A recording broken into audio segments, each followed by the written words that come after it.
Okay, so I've gotten a few requests for a tour of Fozzie, which is a 1986 Toyota Sunrader RV with the rear dinette. And so I figured it might make sense to kind of give you the full jank tour.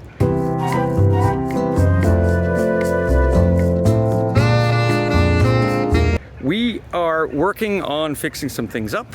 Some of you may have seen the episode where it was just basically me showcasing my incompetence for electrical, but a lot of progress made since then.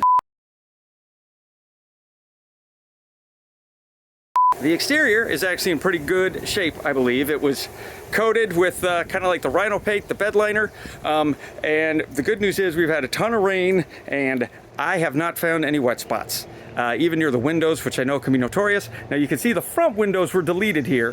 I'm going to rudely interrupt myself to say something else about these front windows. The purist in me hates that they have been deleted because they are super cool, the wraparound windows, and I'm sure even from the inside it looks amazing to look out in front of the vehicle. The problem is, these vehicles nearly 40 years old, those things are pretty notorious for leaking, and they're very difficult to replace because they're so custom made and round. I'm sure you could find them somewhere, but probably not at an insignificant cost. So it makes sense, like I understand why they were deleted. Again, the purist to me hates that they're gone. Practicality makes sense that they are, because now there are clearly no leaks there. Pile on with one other thing. Obviously you could tell, even in this lighting, you can tell that there used to be windows there. They were deleted. I wish they were deleted a little bit more pristinely. But you know what? They don't leak, so we're gonna let it ride. Okay, now back to now back to me. This here next to the door is storage. That opens up for space under the cabinet, which is of course got a lock. Please note my vintage Fozzie keychain for Fozzie. See, this is underneath the stove, and you know, fair amount of storage there under lock and key. These were painted, but have since been beat up, I guess, by a hailstorm, so they could be repainted easily. You can see some discoloration in a few spots where maybe there was some patchwork done. This, I'm gonna just own the fact, I don't know, it has something to do with water, I think, but I don't really know what the heck that thing is supposed to do. Embarrassing. Okay, another interruption. I swallowed my pride and I asked the Facebook Toyota Motorhome group just what the heck this thing was, and it's very simple. This is where you put the water to fill up the onboard tank. There's another input for water on the back, which I thought was that, but that is for an active water connection. So yeah, I realize I've had this thing a long time to not know that, but we haven't really dove into the water system yet. No pun intended. I will say, just top of mind, like, if somebody wanted to do an evil thing to you, that's pretty easy to get to. Huh. It's got the 6 lug rears with some pretty sporty hubcaps. But yeah, that is to the propane system. And yeah, that seal is just doing an impersonation of a seal at this point. And this here is the water heater, which I believe is original. But yeah, that is the water heater, which I also have not tested out, but honestly, I don't know how often I will use the water heater, but for now, gonna leave it on board. So this is the back water fill. The water tank is underneath the bench inside. Another thing that may be a little jank is this ladder is black because it was wrapped in electrical tape, which is a pretty cool hack, I think. This all happened when it was towed. Ah! Dude!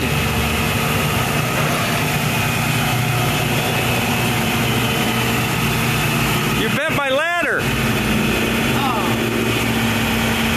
And yeah, both rear lights work. Gonna decide whether or not I'm just gonna sand that completely or repaint, but that's pretty jank. All of the running lights up there are replaced with LED and they all work, which is pretty cool. So that's a big one to not have to worry about on all sides of the vehicle. That there at the top is a vent for the 4-way fridge. And then that left used to be where the original battery was, and to the right of that is access to the bottom of the fridge. But that battery has been moved here. If you saw my electrical incompetence, that's where it goes. And speaking of jank, this is that door needs to be replaced. It is soggy, sponged, particle board that has done its job. This here is for the furnace. This is another thing I haven't tested, but it's there, and as far as I can tell from the eye test, fully present. Is input for shore power, and that is the window out of the bathroom. That's why the frosted glass. Another spot above the door that had to do with the hailstorm that hit it while I was living in the mountains of Colorado. Yeah, could maybe repaint that. We'll see, because obviously the paint just isn't gonna stick unless you really sand it up and do properly. But you can tell everywhere it was done and once looked like a very well themed machine has kind of started to chip. Nice bonus. It's tough to tell in current lighting, but that porch light actually works. This was 3D printed. I had to do some careful gluing to get it back, but hey, look. So a couple things to note. Number one, the Toyota badge fell off. I was able to retrieve it, but got to figure out the right way to make that stay. It's got LED headlights up front. The mirrors themselves are not cracked, and they're in pretty good shape, if I dare say so myself. The step works, but it's a little jank. It's difficult to fold up in there, and honestly, the distance between the ground to it versus it to into the vehicle is a pretty large difference. The interior, I think it was given some attention back in the day, but not a lot. This thing has got a few things that are not only full of jank, but like, ooh, we're probably gonna have to fix that. I don't know how far I wanna go, because I actually don't wanna be in it all stressed out that we're gonna ruin something. Like if we track some mud in, I wanna be okay. The point is the adventure, not the pristineness in which we're experiencing the adventure. But still, there's some things I wanna do that are not full jank. The window coverings. Now, here's what's interesting. These things look as if we skinned a Wookiee. I don't know that I would look at them and think, oh my gosh, what a lovely look. This obviously comes from the former owner, but you know, there's a few things about this approach that actually make some sense. Number one, pretty lightweight. Number two, not a lot of rattle. Number three, that also works nice from an insulation perspective, I think, when they're all hanging. So again, I don't think this is something we're gonna roll with forever, but you know, from a practicality perspective, there's a lot to like about it. I actually went the distance and mounted them specifically to the rod that goes into the brackets that are in it before somebody just wonderfully just stapled them to the wall. Nice work, nice care. But I went ahead and mounted them with aluminum screws into the thing, just so have it, and then they're held up just by that strap, and then there you go, right? Look at that.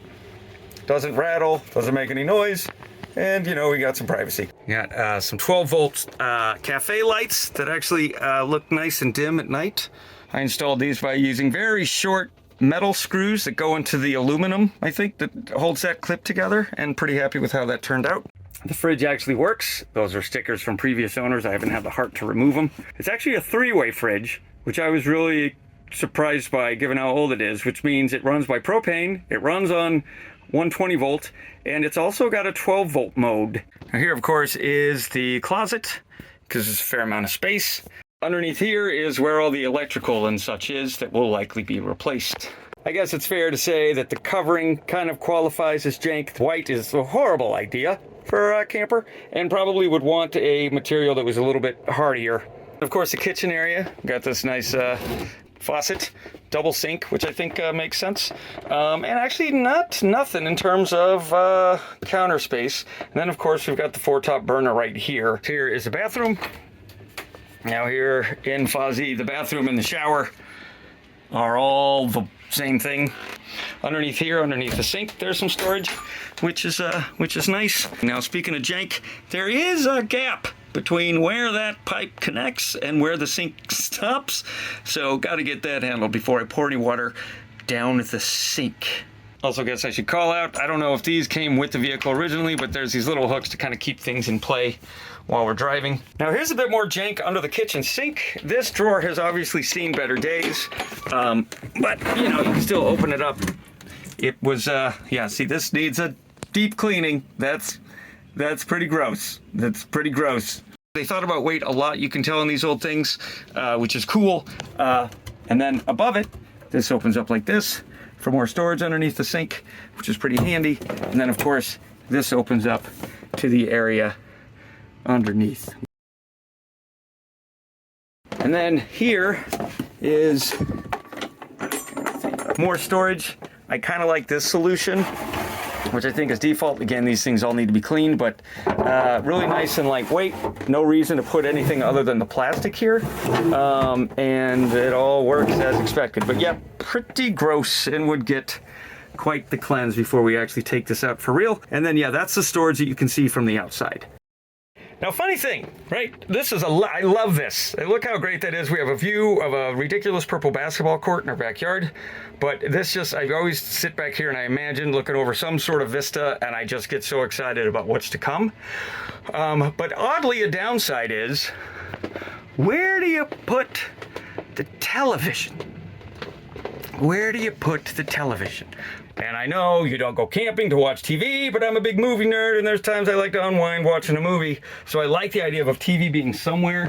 And somebody did something very clever to get the screws in this bracket in a place where they could go far enough to not mess anything up.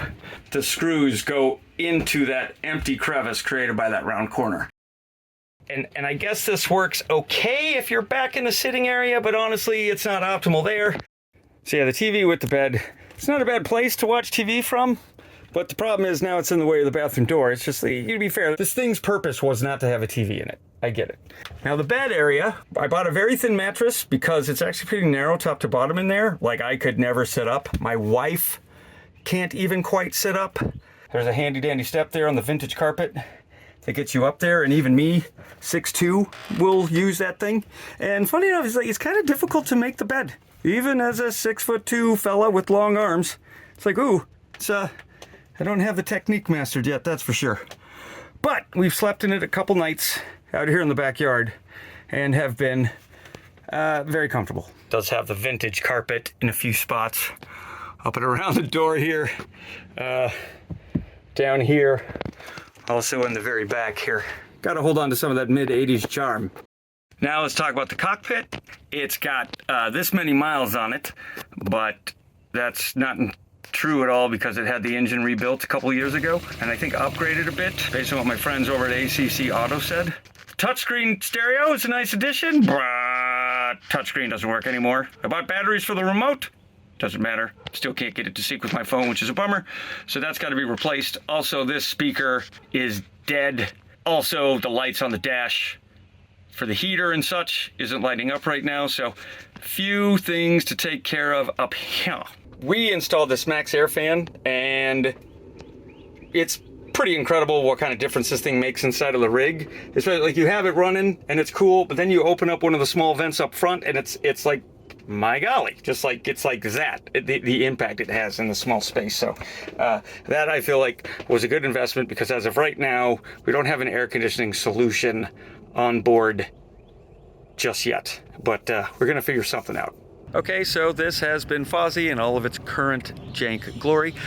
Listen, this is a tiny YouTube channel, and I just want to say thanks. I've had a few nice comments, a few people reach out, and it's been kind of really cool to see. But thanks for being part of the journey, and the journey hopefully is about to pick up some momentum, he says. He just said that. Thank you for watching. I'm going to tell you about the things that I like and dislike about Fozzie. One thing that I do like about this is the sink is double and it can spread out. Another thing that I like is that the TV is a good size for this, and you can lay down on the bed and actually watch it. Now, the thing that I don't like is where the TV actually is, so if you're trying to open the bathroom door, it could hit the TV. Another thing I don't really like is that these can turn into a bed.